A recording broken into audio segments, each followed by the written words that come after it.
Est-ce que tu manges des chamallows? Plus spécifiquement, est-ce que tu manges le marshmallow? Je t'explique. Dans les années 70, des chercheurs de Stanford ont mené une expérience avec des enfants.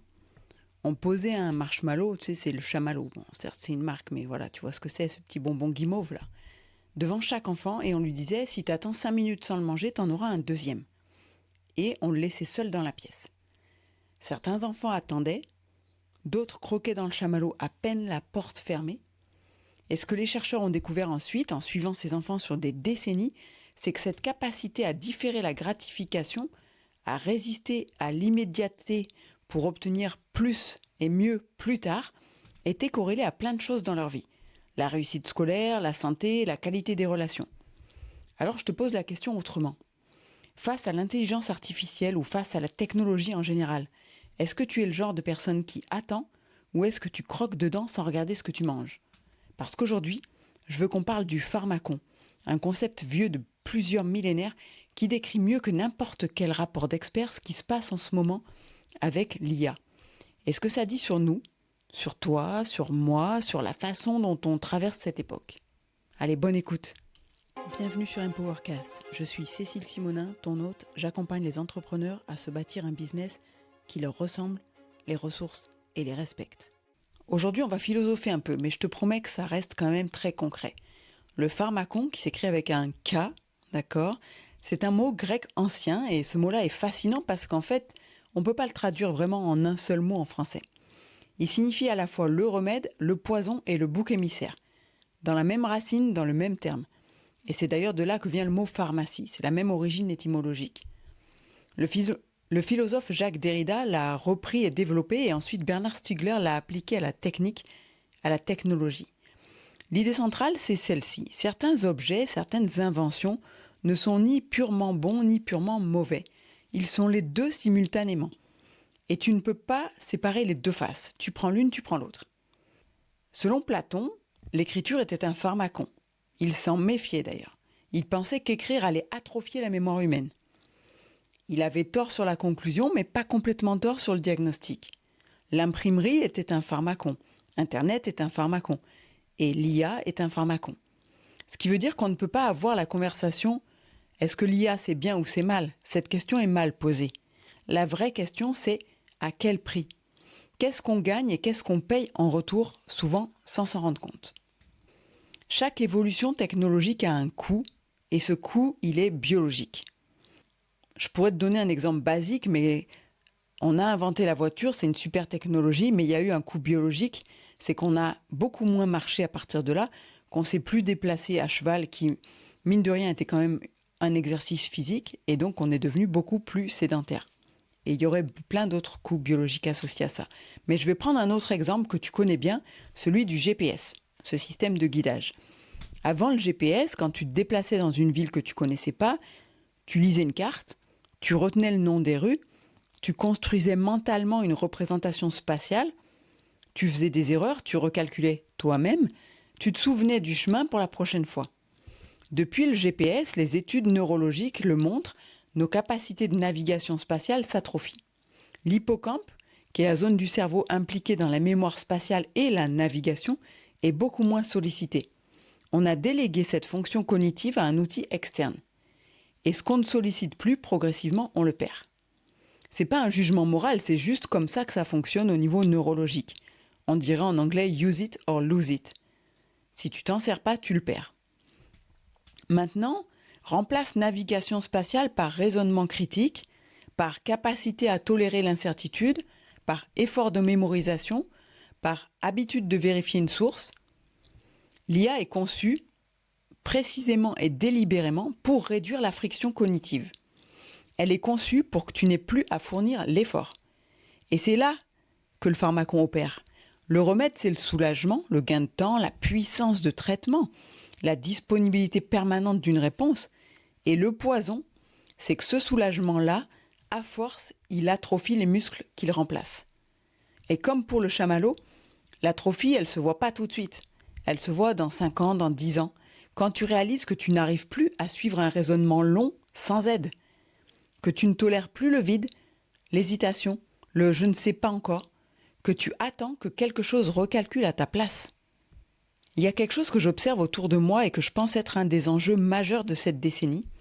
On parle beaucoup de fractures numériques entre ceux qui ont accès à la technologie et ceux qui n'y ont pas accès. C'est une réalité. Mais je crois qu'il y a une fracture plus profonde, plus silencieuse qui se creuse en ce moment. Je l'appellerais la fracture épistémique.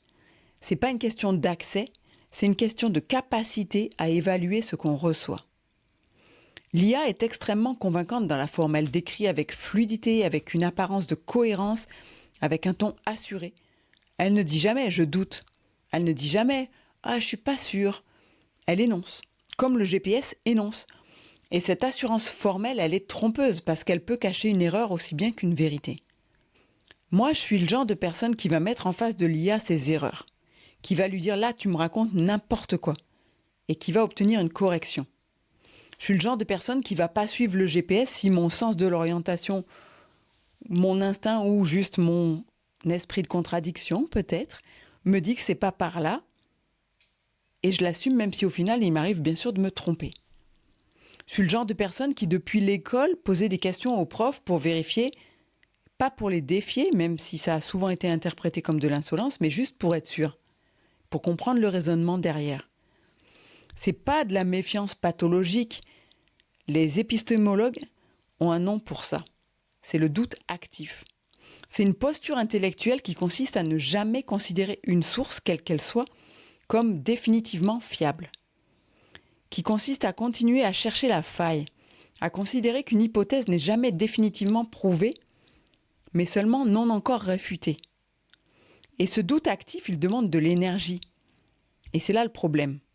Parce que l'IA est précisément conçue pour nous soulager de cet effort-là, donc pour nous soulager de cette dépense énergétique, et donc en cela, elle répond à un besoin de notre cerveau, qui est d'économiser son énergie. L'IA nous propose de déléguer le doute. Et certaines personnes vont accepter cette proposition, et je t'arrête tout de suite, c'est pas de la paresse, mais ça peut être de la fatigue, ou du manque de temps, ou une habitude de faire confiance à ce qu'on te dit. Et d'autres personnes vont continuer à vérifier, à recroiser les infos, à contredire. C'est ça la fracture. C'est pas qui a un ordinateur versus qui n'en a pas, mais c'est plutôt qui a conservé le muscle du doute. Mais laisse-moi revenir maintenant sur cette histoire de chamallow, parce qu'il y a une nuance dans cette expérience qu'on oublie souvent de mentionner, et qui a son importance. Des recherches plus récentes ont montré que la capacité à attendre, c'était pas seulement une question de volonté ou de caractère, de personnalité. C'est aussi corrélé au contexte de confiance dans lequel l'enfant avait grandi. L'enfant qui croque dans le marshmallow immédiatement, c'est pas forcément qu'il est impulsif ou qu'il cherche la récompense immédiate. C'est peut-être qu'il a appris de son expérience que les promesses ne se tiennent pas toujours. Et que si une opportunité est là maintenant, il vaut peut-être mieux la saisir parce qu'on ne sait pas si le deuxième chamallow, il arrivera vraiment. Tu sais, c'est comme on dit le proverbe « un tien vaut mieux que deux tu l'auras ». Autrement dit, attendre c'est possible quand tu fais confiance au cadre. Et ça change la lecture de cette fracture épistémique. Peut-être que ceux qui délèguent leur jugement à l'IA sans vérifier ne manquent pas de capacité critique. Peut-être qu'ils manquent de confiance en leur propre jugement. Peut-être qu'ils ont appris quelque part que leur avis comptait moins que celui de l'autorité qui est en face d'eux. Que remettre en question, ça coûte plus que ça ne rapporte. Oui, ça coûte quelques heures de colle quand tu es au collège et au lycée. C'est pas un défaut de caractère, c'est une histoire. Alors, je vais terminer par une question que je me suis posée en préparant cet épisode et à laquelle je n'ai pas forcément de réponse définitive, c'est juste une intuition. Pourquoi est-ce que moi, j'ai pas peur de l'IA ? Pourquoi est-ce que je l'utilise, je la contredis, je la corrige ? Je lui dis quand elle se trompe et j'ai pas le sentiment qu'elle menace ma capacité à penser. Est-ce que c'est ma formation scientifique ?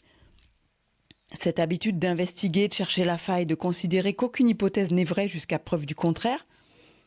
Ça forge quelque chose, c'est sûr, mais est-ce que c'est la vraie raison ? Mais je crois qu'en fait, c'est surtout ça. J'ai confiance en mon propre raisonnement. Pas une confiance aveugle, je sais que je me trompe régulièrement, mais une confiance de base qui dit que mon jugement a de la valeur. Ma façon de voir les choses mérite d'exister face à ce que l'outil me propose. Et cette confiance-là, je pense qu'elle est la condition du libre arbitre face à la technologie. Et c'est pas une question d'intelligence. C'est pas une question non plus d'expertise technique. C'est vraiment une question de rapport à soi-même. Est-ce que tu te fais suffisamment confiance pour dire non, c'est pas par là, même quand le GPS insiste? Est-ce que tu te fais suffisamment confiance pour atteindre le deuxième chamallow? L'IA va continuer à se développer, elle va continuer à être plus fluide, plus convaincante, plus présente. Et la vraie inégalité qui se dessine, ce n'est pas entre ceux qui y ont accès et ceux qui n'y ont pas accès. C'est entre ceux qui ont assez confiance en eux pour lui résister quand il le faut et décider de prendre ce chemin même s'il n'est pas conseillé par le GPS juste parce qu'ils en ont envie, et ceux qui ont appris à déléguer ce jugement depuis trop longtemps. Le pharmacon ne disparaîtra pas, on ne peut pas séparer le remède du poison, c'est le même objet, mais on peut choisir comment on le tient. Si tu veux apprivoiser l'IA, apprendre à t'en servir sans y laisser ton âme, j'aurai très bientôt quelque chose à te proposer. Et pour être tenu informé dans les premiers, je te propose de t'abonner à l'Empower Mail ou de rejoindre l'Empower Group sur Telegram pour avoir l'opportunité de développer à la fois ta connaissance de l'IA et ton esprit critique par rapport à ce qu'elle produit. Tous les liens sont dans les notes de l'épisode ou en description. Moi, je te dis à la semaine prochaine pour un nouvel épisode. Et puis pendant ce temps, je vais attendre le deuxième chamallow. Et toi? Allez, surtout n'oublie pas, keep shining. Merci d'avoir écouté cet épisode. On se retrouve la semaine prochaine pour une nouvelle aventure. Depuis début 2023, j'accompagne des entrepreneurs, coachs et dirigeants qui refusent de choisir entre réussite et authenticité, entre bien-être et performance. Si toi aussi tu ressens cet appel à te créer ce que j'appelle une vie triple R, qui te ressemble, te ressource et te respecte, alors rejoins ma communauté. Inscris-toi à l'Empower Mail, ma newsletter hebdomadaire. Chaque semaine, tu recevras des stratégies concrètes, des outils exclusifs et des réflexions pour réveiller ton pouvoir intérieur et enfin reprendre le lead sur ton entreprise et ta vie. Tu trouveras le lien en description. J'ai hâte de poursuivre ce voyage avec toi.